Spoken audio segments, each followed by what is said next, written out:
Aux États-Unis, cet homme, Eric Harris, un Afro-Américain de 44 ans, a été victime d'une bavure policière mortelle. Cela s'est passé le 2 avril dernier à Tulsa, en Oklahoma. La scène a été filmée par un policier équipé d'une caméra cachée. La vidéo a été publiée ce samedi. La victime est prise en chasse par des policiers. Un shérif adjoint réserviste de 73 ans participe à la course-poursuite. Il tire sur Eric Harris, alors au sol, avec son arme à feu, croyant se servir de son pistolet électrique taser. D'où la colère de la famille de la victime. Si cet homme avait réellement reçu la formation adéquate, a expliqué le frère de la victime, il saurait faire la différence entre un pistolet et un taser, à moins qu'il ait eu en fait vraiment l'intention de lui tirer dessus. Robert Bates a été inculpé d'homicide involontaire. S'il est reconnu coupable, il encourt entre 2 et 4 ans de prison.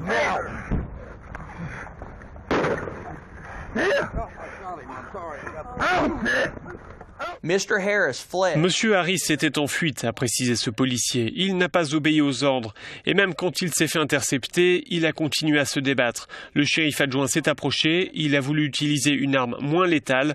Par inadvertance, il s'est servi de son pistolet.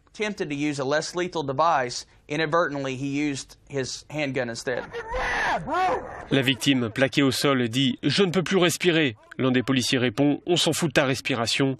La victime est décédée à l'hôpital.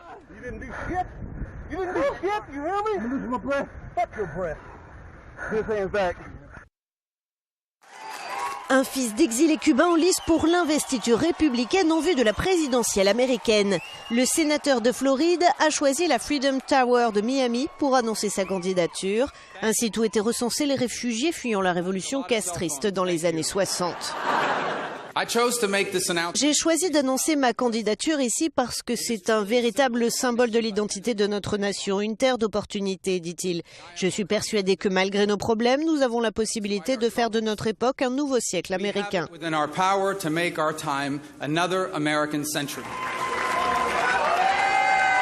Marco Rubio a participé en 2013 à la réforme de l'immigration qui a permis de régulariser plusieurs millions de clandestins, ce qui n'est pas du goût de son camp.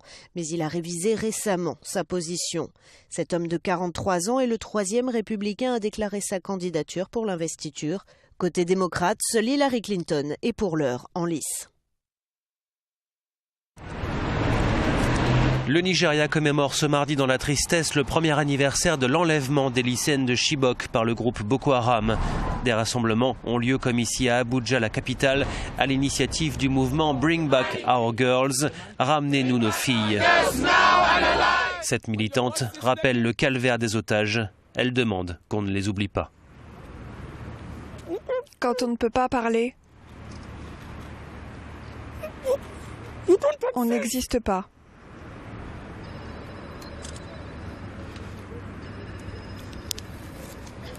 Mais nos filles existent. Que sont devenues les 219 adolescentes du lycée de Chibok? Nul ne le sait.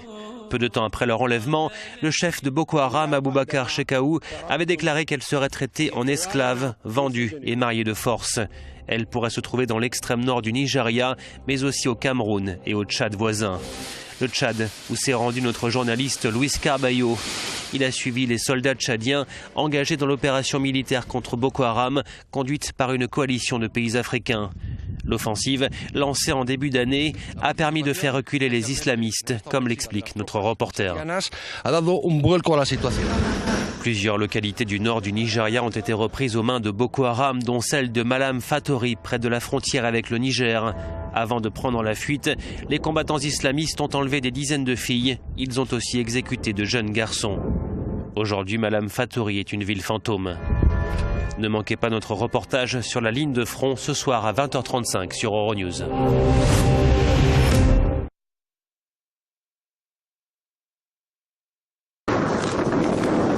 Les forces irakiennes auraient repris le contrôle de la raffinerie de Beji. Après l'attaque de 3 kamikazes samedi et de violents combats, illustrés par ces images de l'EI, une vingtaine de djihadistes auraient été tués.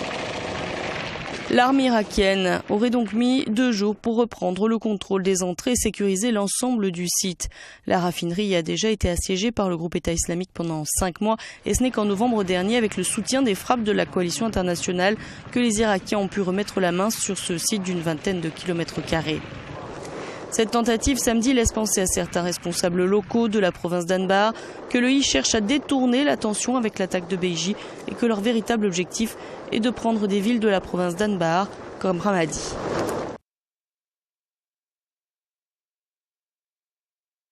La justice américaine condamne 4 anciens mercenaires à de très lourdes peines pour une fusillade en plein cœur de Bagdad en 2007. Tous étaient employés par la société de sécurité privée américaine Blackwater, qui depuis a changé de nom. Nicholas Layton a été condamné à la prison à vie. Les jurés l'ont reconnu coupable de meurtre avec préméditation. Avant cette tuerie, il aurait dit à ses proches qu'il voulait tuer autant d'Irakiens qu'il le pouvait pour se venger du 11 septembre. Dustin Heard, Evan Liberty et Paul Sleux écopent eux de 30 années de réclusion à la veille de la visite attendue du Premier ministre irakien Haïdar al-Abadi à Washington. Le 16 septembre 2007, les 4 hommes sont chargés de la sécurité d'un convoi diplomatique américain à Bagdad. Arrivés place Nissour, ils ouvrent le feu sur des automobilistes et des passants. Bilan, au moins 14 morts et 18 blessés.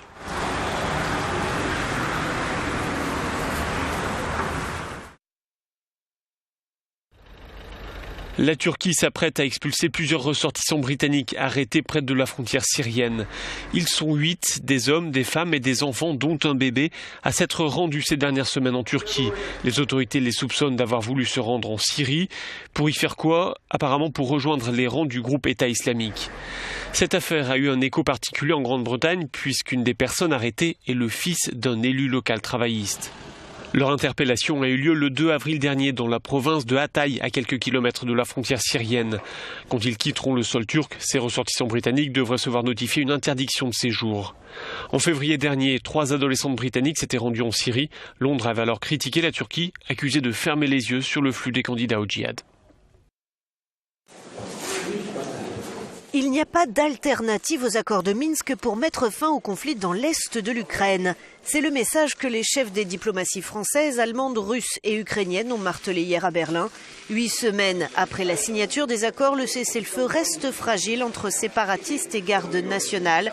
Qu'importe pour le ministre allemand des Affaires étrangères. Si les étapes du processus de Minsk ne sont pas respectées, l'accord risque d'être remis en cause, a insisté Frank-Walter Steinmeier. Toutes les parties ont donc souligné qu'il était important d'éviter à tout prix de faire échouer cet accord.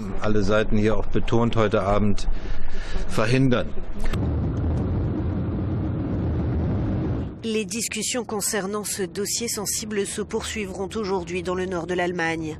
Une réunion des chefs de la diplomatie du G7 doit se tenir à Lübeck alors que les tensions sur le terrain ont gagné en intensité ces derniers jours. Marion Maréchal-Le Pen accepte de remplacer son grand-père à l'investiture du Front National pour les régionales en PACA. Mais pas question pour la députée du Vaucluse de se présenter avec Bruno Gollnisch comme le souhaitait Jean-Marie Le Pen. La petite dernière de la famille entend se débarrasser de l'image controversée de l'ancienne garde du parti d'extrême droite. Une excellente nouvelle pour le numéro 2 du parti, Florian Philippot. C'est plutôt sage de pouvoir se retirer alors que Marine Le Pen lui avait dit de toute façon qu'elle s'opposerait à sa candidature. Je trouve que c'est plutôt un acte sage.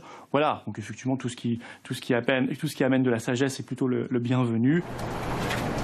Marine Le Pen tente par tous les moyens de dédiaboliser le Front National depuis qu'elle en a pris la tête. Une dédiabolisation souvent malmenée par le patriarche. Récemment, Jean-Marie Le Pen a réaffirmé que selon lui, les chambres à gaz n'étaient qu'un détail de l'histoire. La venue de Geert Wilders à Dresde n'a pas aidé à mobiliser les partisans du mouvement anti-islam Pegida. 10 000 personnes seulement sont venues acclamer le leader néerlandais d'extrême droite du Parti de la Liberté, 3 fois moins que ce qui était annoncé. Certains médias allemands ont même évoqué un Wilders se rejoignant une organisation déjà morte, mais le populiste n'en a pas moins été flatteur. Vous êtes ici ce soir avec moi parce que nous sommes Pegida. Nous sommes les patriotes européens contre l'islamisation de l'Occident. Nous sommes ce peuple. Et à mes yeux, vous êtes tous des héros. Wilders a aussi mis en cause directement Angela Merkel, alors qu'au même moment, des anti-Pegida se rassemblaient au nombre de 3000, toujours à Dresde.